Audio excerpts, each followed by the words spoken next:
Role-playing games have provided some of the most enjoyable experiences I've had in the medium. Through their expansive and interconnected complexity, they can offer an unparalleled sense of player agency and immersion. In recent years, however, video game role-playing has found itself at a bit of an impasse, specifically titles with the biggest budgets. For all the money thrown into development, the end results aren't able to measure up to their smaller contemporaries. There is now a big difference between true role-playing and titles with character progression systems. To start off, what is a role-playing game? The common definition, according to Technopedia, is the player controlling a fictional character who undertakes a quest. Over 4 decades later, that meaning is now far more open to interpretation. Depending on who you ask, you can find JRPGs, action role-playing, classic isometric viewpoints, immersive sims, and wider open worlds. I feel we can split today's role-playing games into 3 categories. First up, we have the full-blown RPGs, titles that offer an unparalleled amount of customization and dynamic choices for the player to make an impact. In the middle, we have the action-focused hybrids, games that compromise by allowing you to role-play as an established character. Here we have the Witcher and Mass Effect trilogies alongside the modern Deus Ex. Finally, we have the RPG lights. Often these releases profess to offer a role-playing experience, but instead implement the bare minimum within the AAA scene. RPG lights tend to suffer from some or all of the following issues when delivering their experience to players. Dialogue options change very little of the story and overall arc of events. Life paths and other big decisions also have little sway on the overarching narrative. Skill tree systems rely on incremental improvements over new abilities. Too many quests end up boiling down to simple fetch tasks or busy work. NPCs are more like props than parts of the world and don't really do anything. Settings are big and beautifully presented, but also very shallow in terms of activities. And finally, superficial additions are put in and contribute very little to the overall experience. To break down these problems, I'll be looking at 3 major AAA releases in the last 5 years. Fallout 4 from Bethesda Game Studios, Mass Effect Andromeda from BioWare Montreal, and finally Cyberpunk 2077 from CD Projekt Red. All 3 games fell short of their promises and were riddled with bugs on launch, but more to the point, they're unable to craft a compelling role-playing experience. Exhibit A, Fallout 4, streamlining to a fault. We start off with the moment the Fallout series started to veer into a tailspin. After a 5-year gap, excitement levels were strong for the next mainline entry. Following its initial gameplay demo at E3 2015, things were looking good. Upon release, however, Fallout 4 would fall well short of the franchise's pedigree, despite selling incredibly well. Several faults ended up streamlining the title too much. This is initially evident with its ditching of the skill systems, a stripped dialogue system, and very repetitive side tasks. In previous games, every skill from combat to speech was governed by 100 skill points alongside the player's own attributes. With this versatile system, different perks were awarded at varying milestones and were wholly tailored to your playstyle. If you focused on guns and melee rating, for example, you could take a perk that improved your damage with that type of weapon. Some even offered new abilities, such as the silent killer Mr. Sandman, or even new unarmed and melee combat moves if you wanted to focus on that. Perks in the older Fallout games went beyond just upping your skills and allowed for a brilliant amount of player expression. Fallout 4 mostly takes the opposite approach, with some very unimaginative perks that merely increase your weapon damage by a percentage or give you access to doors or terminals you couldn't use before. What this does is severely limit the type of character you can craft and the equipment they are proficient in. It's merely a case of increasing power rather than building a unique character. Arguably, the most glaring flaw in Fallout 4 is its dialogue and the connections between factions. The game learns very few lessons from its predecessor and reduces each of the 4 groups to mere quest givers for the most part. There have already been many comparisons between Fallout 4 and New Vegas, but the greatest edge Obsidian's title has over its successor is its massively interconnected systems. Sure, the game may have run on the aging creation engine and had many bugs on launch, but it's able to overcome its dated technical details. Every quest you completed and every action you took had an impact on the way you were perceived by the NCR, Caesar's Legion, and countless other players in the war for New Vegas. This sense of consequence is extremely lacking in Fallout 4. When you go after one faction over another towards the end of the game, there's no weight or impact behind it. You simply shoot the enemies to complete your objective and move on, with the characters never acknowledged again. Finally, the side activities on offer don't contribute in any meaningful way to the world as a whole, and this is most evident with the settlement system. It can all be summed up with the infamous line, "Another settlement has sent word that they need our help." There was little effort made to have your constructions factor into story quests, and as a result, there's a major disconnect with an already underwhelming story. Fast travelling back and forth between locations, stripping them of loot, and tackling wave defense sequences may offer some casual fun, but Fallout as a franchise has offered much more than this in the past. Interesting characters with their own unique motivations, a morally grey outlook on rebuilding from the apocalypse, and a lacing of alternative history to tie it all together. Because of these repetitive activities, you don't really feel like you're having an impact on things. Instead, you're just some errand boy running from place to place and shooting up the same enemies again and again. RPGs deserve better, and while the game does offer a solid amount of customization for your weapons and armor, the wider mark on the world is sorely lacking. All told, Fallout 4 is simply not an RPG. It's a first-person shooter with some of the shallowest role-playing mechanics you can find. The series has reached its lowest point yet with Fallout 76, leaving other, better developers to pick up the slack. Exhibit B, Mass Effect Andromeda, Forgetting the Franchise's Roots. Next up, we have the fourth Mass Effect title, a game that was intended to flee from the debacle of its predecessor's ending and start off fresh. Mass Effect Andromeda went through a tough production cycle, with the implementation of the Frostbite engine proving incredibly cumbersome for BioWare Montreal. Upon release, it was already a laughingstock with its wonky facial animations proving embarrassing to all who played it. While many of these have been patched out, the game itself still has issues, which I'm about to look into. Your role in Andromeda is a pathfinder, a leader tasked with finding a new home for humanity in this far-off galaxy.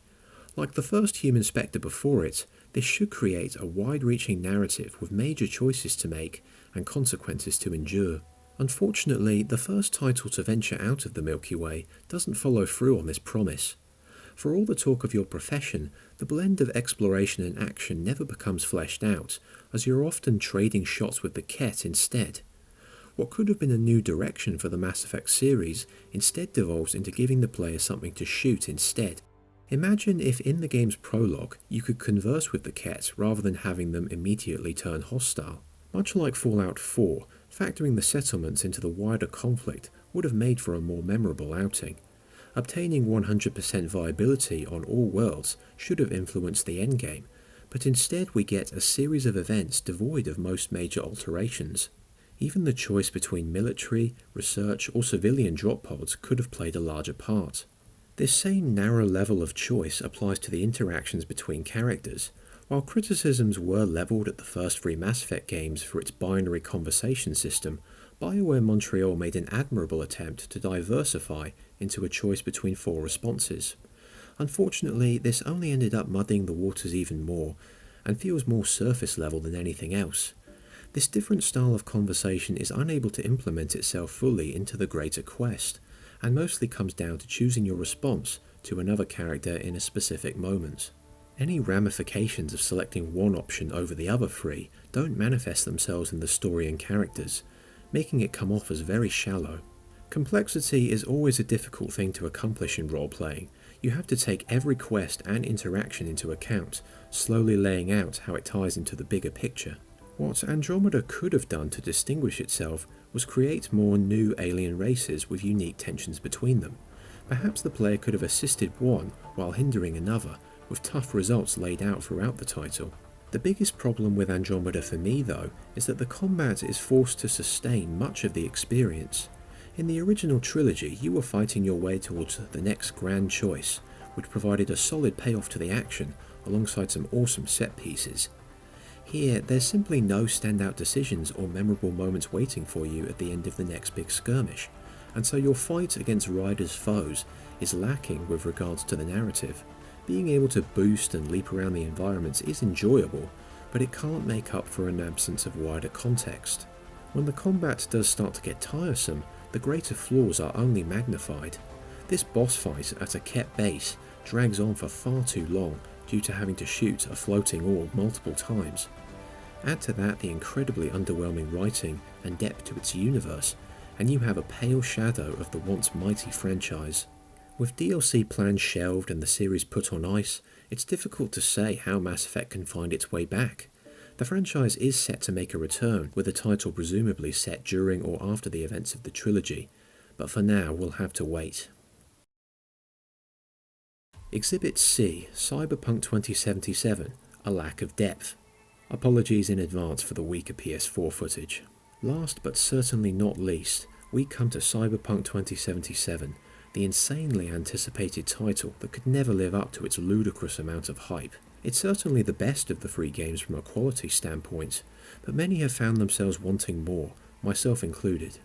Easily the biggest point of criticism is its world. Night City is a vast and sprawling environment with many defined locations.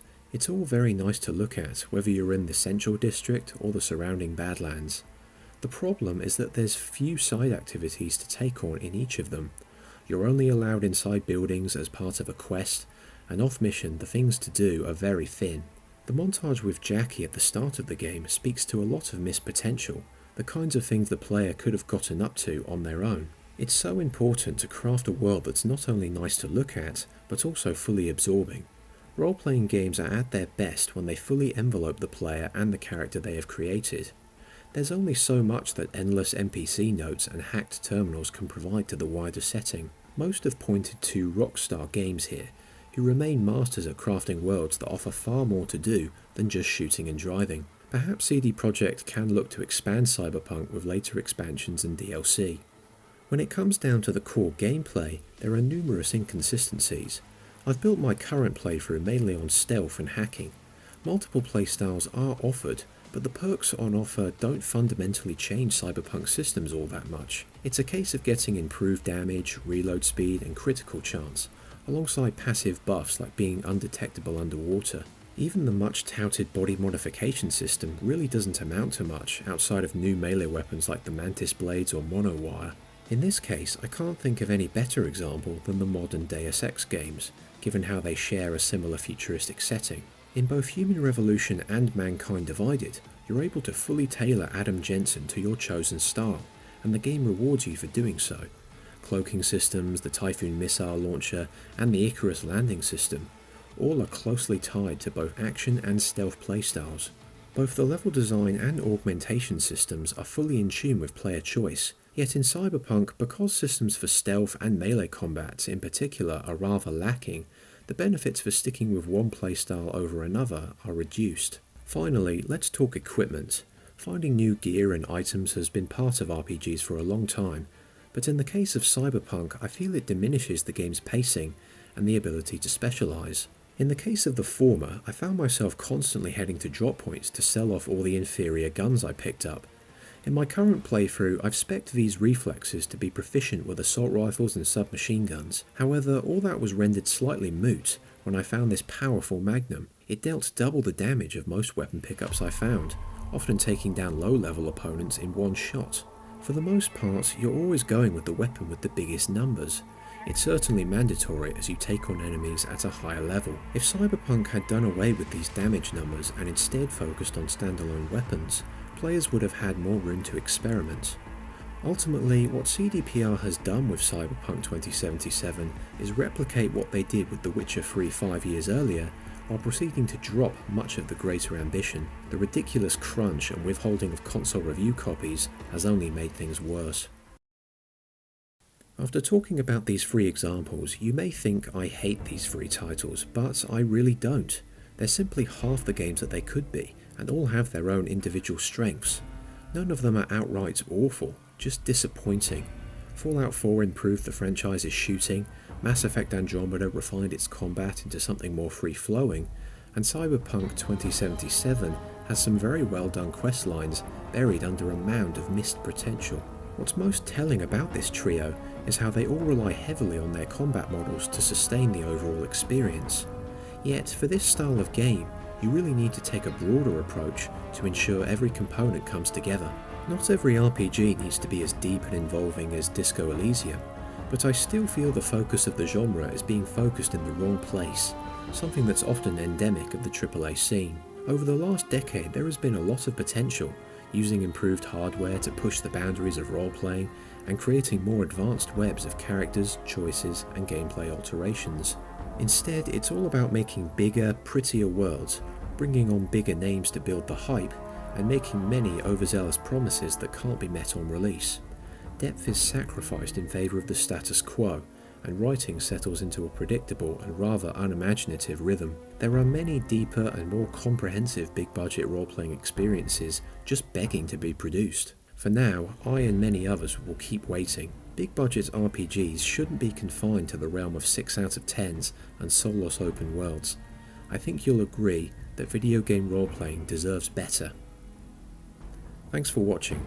If you have any other top-tier RPGs you enjoy, feel free to share them in the comments below and what you'd like to see in future genre entries. You can follow my blog at the links in the description.